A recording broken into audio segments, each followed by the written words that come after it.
welcome to SLD online class 6th standard general science.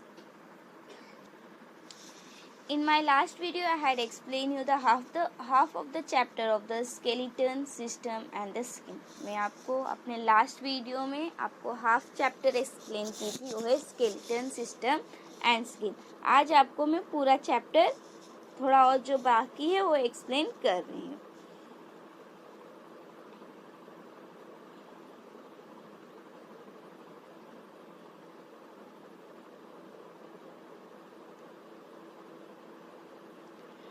Today in this chapter we are going to learn about joint. What is a joint? Joint are the place where two or more than two bones are connected to each other. Joints are of two types. What is a joint? Where the two or more than that bones are connected to each other. Joints क्या है? जहाँ पे दो से ज़्यादा bones जहाँ दो से ज़्यादा टू बोन्स कनेक्ट हुए हैं तो उसको क्या कहते हैं? जॉइंट कहते हैं. See, joints are of two types. One is movable joint and another is immovable joint. What is a movable joint? Joints can move. Example, bones of arms and a leg. जो joint move हो सकता है, जो bone move हो सकता है उसको movable joint बोलते हैं. जो जॉइंट नहीं मूव हो सकता है उसको इमूवेबल जॉइंट बोलते हैं. The bones that cannot move. For example, bones of the skull. Bones of the skull mean the head bone, brain bone that it cannot move. So it cannot move, so that it is a immovable bone other than the lower joint.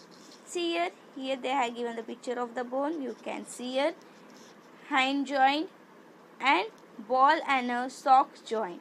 We are going to read about the types of the joint. Types of the joint. Let us study some of the movable joint. Hind joint. This type of joint allow the movement of the bones only in one direction. It moves in a 180-degree angle. That the elbow and the neck joint. What happened? Hind joint means these types of joint allow the movement of the bone only in one direction. Hind joint क्या है? ये जो एक movement है, इनका movement क्या होता है? एक ही डायरेक्शन में होता है. It moves in 180 degree angle. इनका एंगल क्या है? 180 डिग्री है. और एग्जाम्पल क्या है? निक का जॉइंट है और इब्लो का जॉइंट है.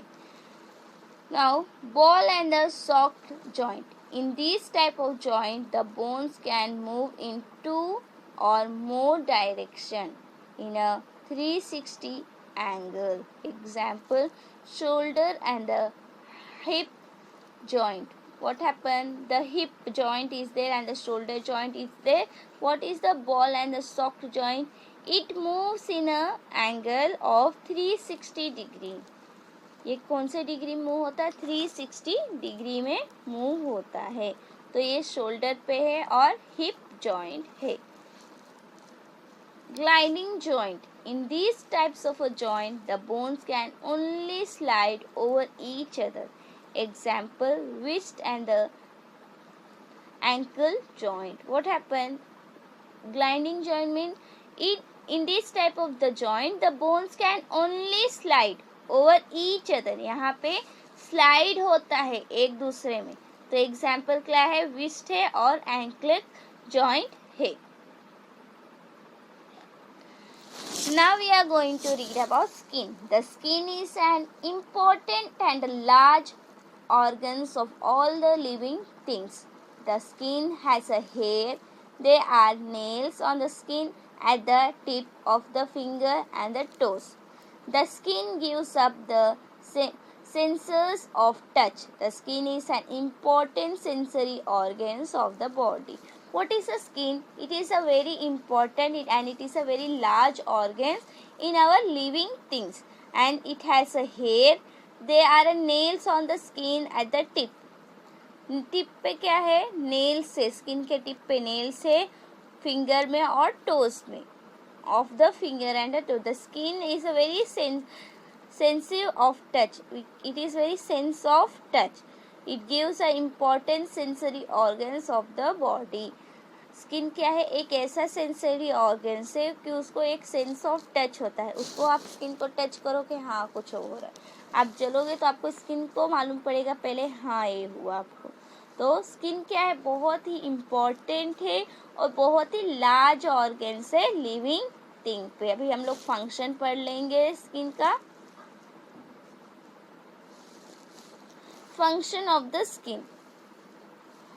First function is protecting the internal part of the body like muscles, bones, organ, system, etc. What happened? It protects the internal part of the body like muscles, bones, organ and the organ system. Protect करता है. Help preserve the moisture in the body. It help to preserve the moisture in the body. Moisture को body में preserve करता है. Synthesizing vitamin D. ये vitamin D को synthesize करता है. Releasing sweat to regulate the body temperature. ये sweat को release करता है जैसे body temperature को regulate कर सके. Give protection from the heat and the cold. Skin क्या करता है? हीट और कोल्ड से प्रोटेक्ट करता है. The skin function as the sensory organs of the touch. Skin क्या करता है? एक सेंसरी ऑर्गन ऑफ टच करके ये फंक्शन करता है. Here we can see the skin. Skin के ऊपर हेयर स्ट्रक्चर है, एपिडर्मिस है, डर्मिस है और सब क्यूट्स है वो है हाइपरडर्मिस है. यहाँ पे देखो एपिडर्मस क्या है? ऊपर रहेगा, उसके नीचे डर्मस रहता है और हाइपरडर्मस नीचे रहता है. तो ये स्किन है. यहाँ पे देखो हेयर है, डर्मस से हेयर ग्रो हो रहा है. Now we are going to read the structure of the skin. First we will read one thing. What is a skin? The outermost covering of a body is called skin. Skin का meaning क्या है? The outermost covering of the body is called skin. Now the structure of the skin. Human skin is made up of two main layers. The outermost layer is called the epidermis and the layer below it is called the dermis. Below the dermis, there is a network of a blood vessel and nervous fiber. The subcutaneous layer under this network maintain normal body temperature. The epidermis has various layers. What happened? The human body has made up of a two main layer. One is epidermis and dermis. Epidermis is the outermost layer and the layer below it is called as a dermis. What happened is they have a network of blood vessel and nerve fiber. What it do that? It maintain the body in a normal temperature and the dermis has the various layers. Dermis को क्या है? बहुत सारे layers है. ये layers क्या करते हैं? बॉडी के टेम्परेचर को नॉर्मल में रखते हैं. See when we walk or play in a sun we get tired but at the same time our skin become wet. This is called of a sweat. In the skin there are glands which secrete sweat. They are called a sweat gland. क्या होता है? जब हम walk करते हैं और खेलते हैं, प्ले करते हैं सन में, तो हम टायर्ड हो जाते हैं. टायर्ड होने के बाद क्या होता है? हमारे स्किन क्या होते हैं? वेट हो जाते हैं. वेट होने पर उसको क्या कहते हैं? स्वेट कहते हैं. जो पसीना निकलता है उसको स्वेट कहते हैं. तो हम लोग कह सकते हैं स्किन में क्या है? एक स्वेट ग्लैंड है. ये सीक्रेट ग्लैंड है, उसको स्वेट ग्लैंड कहते हैं. After playing in a hot sun or after hard physical labors, the temperature of the body rises. Then sweat is released. It helps to reduce the temperature of the body. Our body temperature usually remains constant at approximately 37 degrees C. After playing in a hot sun or after hard physical labor, the temperature of the body rises. क्या होता है, हम जब hot सन में काम करते हैं या फिर बहुत सारा फिजिकल लेबर काम करते हैं तो हमारे बॉडी का टेम्परेचर क्या होता है, हाई हो जाता है. Then sweat is released. It helps to reduce the temperature of the body. Our body temperature usually remain constant at approximately 37 degree C. हमारे बॉडी क्या होता है, स्वेट रिलीज होता है हमारे बॉडी से और वो जो हेल्प करता है टेम्परेचर ऑफ द वो हमारे बॉडी का जो स्वेट, अभी हमारा काम कर लेते बहुत सारे सन में खेल के आते हैं, क्या होता है हमारे बॉडी का टेम्परेचर हाई हो जाता है तो स्वेट जो रिलीज हुआ रहता है स्किन से, बॉडी से, वो क्या करता है हमारे बॉडी को रिड्यूस करता है, टेम्परेचर को रिड्यूस करता है. तो हमारा बॉडी का कांस्टेंट टेम्परेचर कितना है, 37 डिग्री सी सेल्सियस है. It is a constant temperature.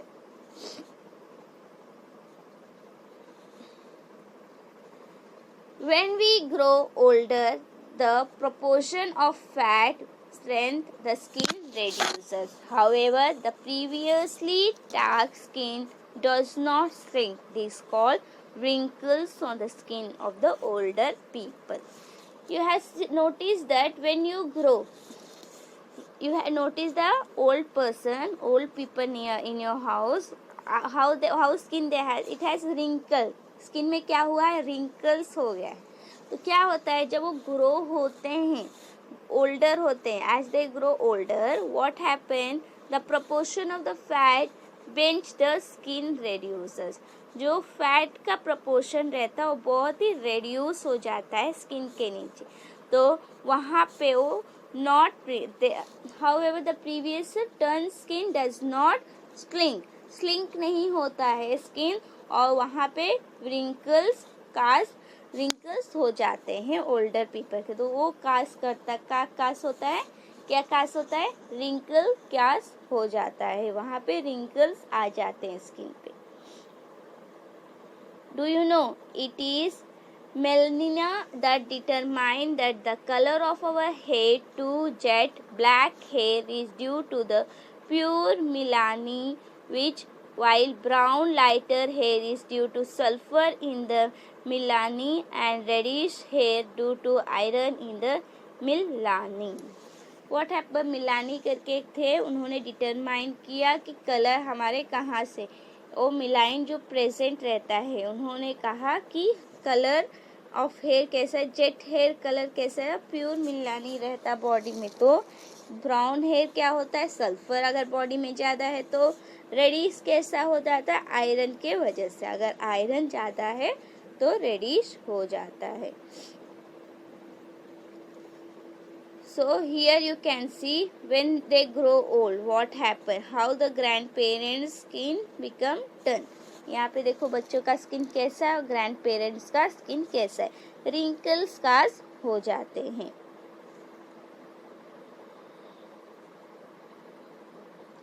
What is a melanin? A pigment called melanin is present in the cell of epidermis. In the melanin is the synthesized in a certain gland in a skin. The percentage of melanin decides the hair fairness or a darkness of the skin. The color of the skin also depends on the climate. Melanin protect our skin and inner part from the ultraviolet ray. मिलानी क्या है, एक pigment है जो present है cell में, epidermis cell में. तो ये क्या करता है, ये एक सिंथेसाइज करता है ग्लैंड्स और स्किन को. तो इसका परसेंटेज डिपेंड होता है पर्सन कितना ग्रो फेयर है, कितना डार्क है, उनका फेयरनेस और डार्कनेस का स्किन का वो डिसाइड करता है। और कलर क्या होता है, डिपेंड होता है क्लाइमेट के ऊपर भी। और ये मेलानिन क्या प्रोटेक्ट करता है, स्किन को प्रोटेक्ट करता है इनर पार्ट से और अल्ट्रा वायलेट रे से प्रोटेक्ट करता है। सी चिल्ड्रन, आप कहते हो ना यहाँ पे बहुत काले हो, वो काला है गोरा है, तो ये वो काला क्यों है पता है, वो मेलानिन जो है ज़्यादा उनके बॉडी में प्रेजेंट है, इसलिए वो काले हैं। तो उनको अल्ट्रावायलेट से उनका स्किन ज़्यादा प्रोटेक्ट करता है। वहीं पे गोरे लोग क्यों हैं, वो चीज़ उनके अंदर कम है, उसके लिए वो गोरे रहते, फेयर रहते हैं। लेकिन तो वो अगर वो कम है, परसेंटेज उसका मेलानिन कम है, तो वो ज़्यादा अल्ट्रावायलेट रे से नहीं प्रोटेक्ट हो पाते हैं, वो और काले हो जाते। और क्लाइमेट के ऊपर भी डिपेंड है। अभी समर सीजन में क्या होते हैं, स्वेट की वजह से लोग थोड़े हल्के गोरे दिखें, लेकिन आप धूप में जाके आओगे आप काले दिखेंगे। यहीं पे विंटर में देखो, ठंडी के वजह से आप काले दिखने लगते हो। तो हर एक चीज, ये गोरा काला, वो अपने बॉडी के मेलानिन के ऊपर डिपेंड होता है। So here I complete my chapter 8.